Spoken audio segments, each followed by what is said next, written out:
Bonjour à tous et à toutes et bienvenue sur éduquetonchien.fr.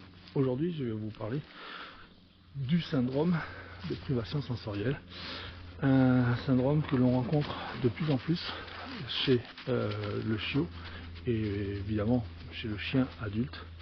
Ce sont en fait des chiots qui de 0 à 12 semaines n'ont absolument rien vu, pas de voiture, pas de bruit de télé, pas de bruit de radio, pas de bruit en ville bien entendu, et qui ne sont jamais sortis en fait du box de chez l'éleveur. Je vais vous illustrer ça par deux petites vidéos. La première, c'est un berger allemand de 4 ans, moi, une berger allemande de 4 ans qui, elle, est bien dans sa tête et qui n'a aucun problème vis-à-vis de ce syndrome. Chien, Roxy, qui est ici et qui, vous voyez, a la tête basse, donc elle sniffe les odeurs, regarde, va voir éventuellement l'autre chien qui est là-bas, mais va avoir un comportement normal de rencontre. Roxy, allez on y va. Par contre, vous voyez, là, elle cherche les odeurs.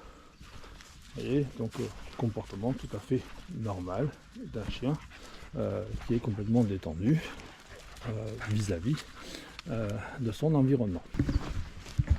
Deuxième vidéo, et là, c'est là qu'on voit qu'il y a un gros problème. C'est la Canet Corso qui est donc là sur une séance d'éducation que j'ai eue il y a quelques semaines. Là on peut s'apercevoir que la chienne, elle ne prend aucune odeur. Elle ne peut pas parce que dans sa tête elle est complètement bloquée. Elle a qu'une envie, c'est de rentrer dans un lieu où il n'y a pas de bruit, où il n'y a pas de nouvelles odeurs, un lieu neutre, par exemple son box, ou éventuellement pour cette chienne-là, le salon de sa maison.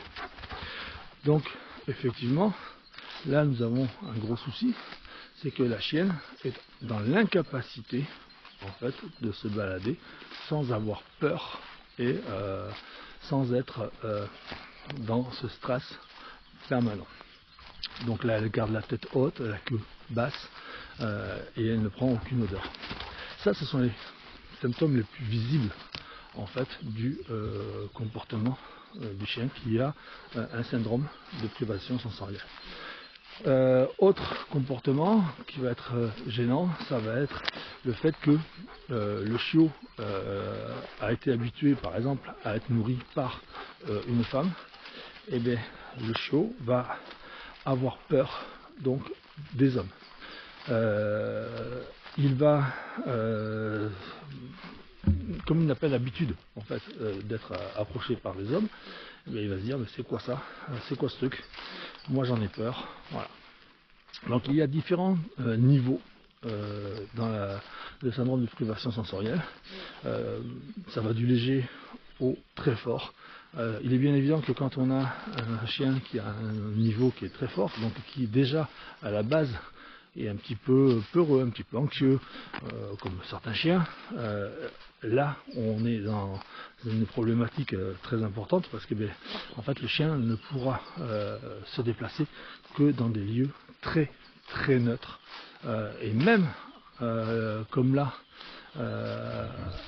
avec un lieu qui est relativement neutre, donc une forêt, hein, le chien aura peur des petits oiseaux, aura peur de tout ça.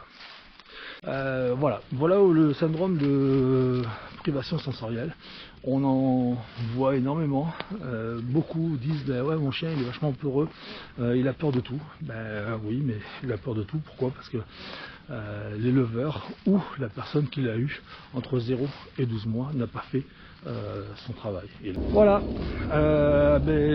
vous connaissez un peu mieux maintenant le syndrome de privation sensorielle et vous comprenez un petit peu mieux pourquoi certains chiens vivent dans la peur et la crainte permanente et ça c'est pas forcément une bonne chose. Allez, ciao ciao, et puis à bientôt sur éduquetonchien.fr.